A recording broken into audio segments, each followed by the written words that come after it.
3, 2, 1. Hey everybody, John and Katie with CW23, and right now we are hanging out with the only person that can say they're Mr. Teenage America, Mr. Universe, played professional football, is a sheriff, and is the original Incredible Hulk. How do you do all this? Wonderful, I enjoy it, I love your speech. And you won't like him when he's angry. Yeah. That's right, that's a good point. So a question for you. You are here at Comic-Con, and I guess maybe this is my preconceived notion or whatever, but I just thought, you know, you're an actor, you probably got the role as the Hulk, and that was great. But doing more research, you are the real deal. You started reading comic books when you were like 5 or 6, and one of your favorites was the Hulk and Hercules. You ended up playing both of them. Tell me about that. Well, as a kid, you know, reading the comics, I was obsessed with power. I was like a real life Walter Mitty. I wanted to escape. I had these dreams one day to play the Hulk and play Hercules, but I never thought it would come true because you don't see the film on TV. But I remember fast forward, I was about 25, 26, they had an audition for the Hulk. I said, oh my God, I said, I got to win this part. I went for the audition, and they had to hire someone immediately. I remember I won the audition. It was like one of the best days of my life because like a dream coming true. How nervous were you for that audition? How nervous were you for that audition? I wasn't nervous. They told me before I go for the audition, they have to get made up. And the last thing I want to do is sit in a makeup chair and get made up. I said, okay, I'll go for it. At the time, I had to meet Bill Bixby because I'm an executive producer. And I just knew, I was so confident that I'm going to win this part. I wasn't even nervous, I was determined because I knew that if I don't win this part, somebody else going to get the part. And this is like once in a lifetime opportunity. Very cool. And you weren't the only person that tried out for that role. You were talking about earlier, Arnold Schwarzenegger did. Was there any, talks about that after the fact, that you got it over him? Well, I think Arnold knew better that I was more suitable to play the part because I'm bigger, of course, and more symmetrical. And I think he wanted to go in the direction of film.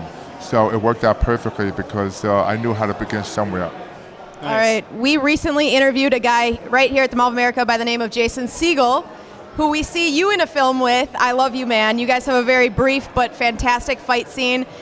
Do you still enjoy doing films on the big screen? I mean, you've got a lot of stuff going on, but we see you here and there in other projects. What's that like? Oh, I love doing film on the big screen. Of course, I've done TV my whole life.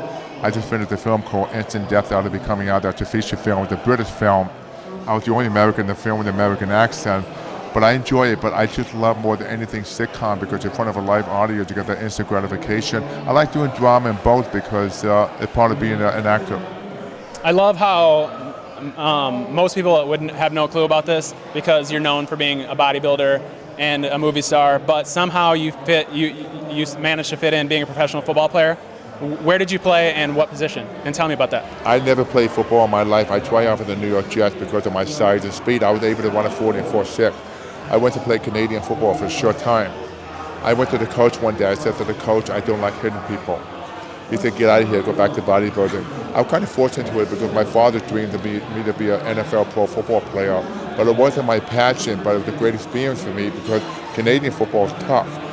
It's 3 yards instead of 4, and it requires more speed and agility. So it was a great experience for me. And you did pass on the football to your son because if I had this correctly, he played for USC in the national championship in 2007, is that right? Yeah, he played for a short time, but then he got injured. But now he's an actor, and now he's making film and doing TV series. He's just finished filming Bone, but it's funny how it runs in the family. But I personally, my opinion, I don't want to see him playing football. I want to see people get hurt. I'm not into contact sport. Okay. You did some voiceover work for the Avengers movie. What do you think of the new Hulk, the CGI Hulk, and did Mark Ruffalo ask you for any advice before playing the role? No, I never met Mark Ruffalo too recently, but I like the Hulk. It's improving because compared to the first Hulk movie to now, I mean, it looks less rubberish, but it's the CGI. It's never going to be like the original series, but because they use my voice, it makes it more connected with the original series. We're going to Captain America Civil War tonight after this. Have you seen that film yet? And what do you think? No, I'm looking forward to it because I love Captain America, like Chris Evans. He does a phenomenal job. I just love any of those superheroes because it's dominating the box office. That's what it should be because as a kid, I used to run home and watch Superman, the old TV series, and people laugh about it as you're watching Superman. But now all of us, all adults, we're all watching superheroes. I mean, we have the last laugh. That's right. Like we said, you're a very, very busy guy. Tell us about Ferrigno Fit, because I understand that's one of your most recent projects. Ferrigno Fit is a great business website I have with my daughter. It teaches you how to become your own personal trainer. You don't need a trainer. You get customized meal plan for anybody, any type, any place in the world. If you're in a hotel room, if you're like in a gym in India or somewhere that tells you how to train, and you don't need a trainer because sometimes people don't want a trainer. They can't afford a trainer for the rest of their life, but you want to motivate yourself. So it tells you everything online, how to train, how to get in shape, and it's like $99 for 3 months. You can't beat that. And guess what? Back to the last question. We have an extra Captain America Civil War ticket with us. You can come with us. I love to, but I'm hungry. Oh. And Okay. I'll take You won't a like him shot. when he's hungry. All right. Well, let me ask you about this then. I do like that line. Get your boyfriend. This is not my boyfriend. This is my co-host only. I'm married, so it wouldn't be good if I was her boyfriend. Good for you. As a matter of fact, last May 3rd, 3 days ago, my 36th anniversary, 36 years of being married. Wow, congratulations. Thank you. That's great. And one other thing I wanted to ask you about, you mentioned a little bit earlier, is that I don't know if a lot of people know that you worked with Michael Jackson for 20 years, right up to his death. Can you tell us, what was he like? You were his personal trainer. What was he like behind the scenes? He was very personal. He's a great guy because I love his passion for music. He loved my passion for bodybuilding. We were like two kids. He felt safe with me.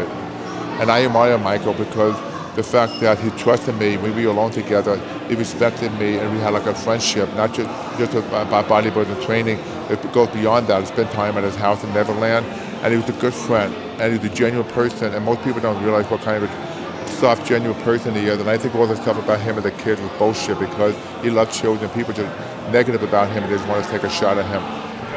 All right. Well, we appreciate you being here in Minnesota. I understand we might see you back for the Starkey Hearing Foundation Gala. Is that correct? Maybe. We'll see what happens. All right. We hope so. Thank you. Lou Ferrigno, thank you very much. Check him out at Comic-Con this weekend. Have a good night. Enjoy the movie. All right, thanks. Appreciate it.